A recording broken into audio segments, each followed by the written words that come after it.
Ես կարծում եմ, որ 2018-ից հետո սկսած էյֆորիան թույլ տվեք ձեզ հետ չհամաձայնվել 2020-ին բավականին այսպես ցնցվեցավ, բավականին ֆիասկո ապրեց։ Եվ այդ ֆիասկոյի թերևս արտահայտությունն էին 2021-ի արտահերտ ընտրություններում դարձյալ գնալ ու ԿՊ-ին ձայն տալը, որտեղ մարդիկ չէին գնում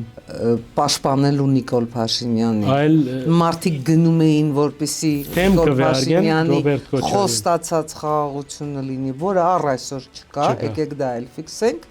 եւ մարդիկ գնում էին, դեմ էին քվեարկում Ռոբերտ Քոչարյանին ու Սերժ Սարգսյանին։ Հիմա ամբողջ խնդիրը 2026-ին մենք էլի գնալու ենք այդ տարբերակով ընտրության։ Քեդի վրա այդ Ոչ, դուք սխալվում եք, դա չի։ Հույսով եմ, որ սխալվեմ։ Փոխվել է, աշխարհակարգը փոխվել է։ Հայաստանի Հանրապետության ներսում են բազում փոփոխություններ եղել։ Այ Հայաստանի Հանրապետության այն քաղաքացին,